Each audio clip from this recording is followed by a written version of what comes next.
Hey everybody, welcome back. I hope that you're all doing well. Today I have a question from a subscriber, a question that many people have had on their minds lately. This is about financial situations. And she writes, Dear Nancy, I've been going through a really hard time financially and would like to know when I will have a better outlook financially in the future. Thank you. Okay, so first thing we do is we pull up her birth chart and we look for what's in her natal promise. Now, usually if we see someone who has Uranus in their second house of income, money can become a challenge throughout life. Now, again, this doesn't mean that they're cursed or that they'll never have money. It just means that it will take some extra effort to cut back on spending and to save some money for the long run. I have Uranus in my second house, and I'm okay. I just have to watch my spending. So this viewer does not have Uranus in her second house. The next thing we want to look at is her progressed chart, because I want to see what's going on with her moon. In this chart, we have her natal configuration, which is in black, and that's at the center of the wheel. We have her progressed planets that are in green, as you can see, and then the orange planets are the transits. And I know it looks really confusing, but what we want to do here is we want to compare where everything's at. We want to look at the aspects that are occurring within all three combined.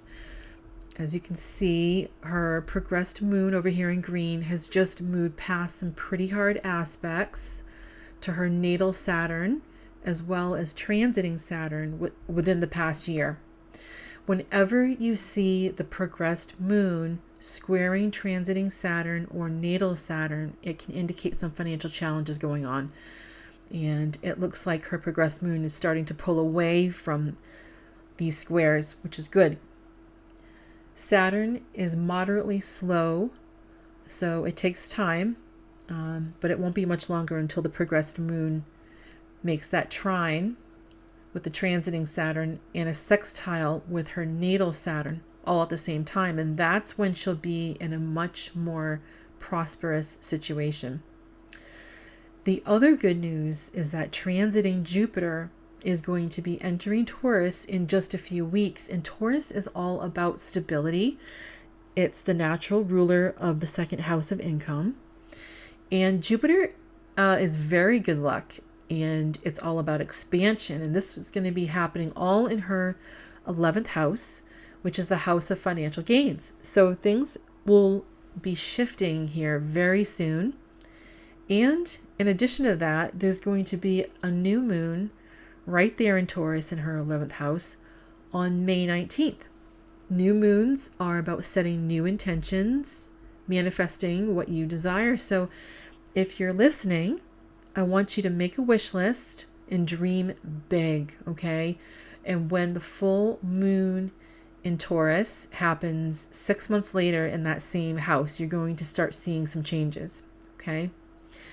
Now, the only caveat that I have for you is that your natal Saturn is opposition transiting Saturn.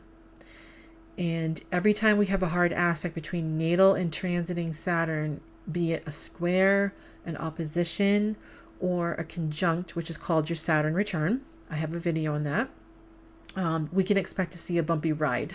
So basically every 7 years, transiting Saturn makes a hard aspect to your natal Saturn. But I believe in my heart that Saturn can help instead of harm if you're expecting it.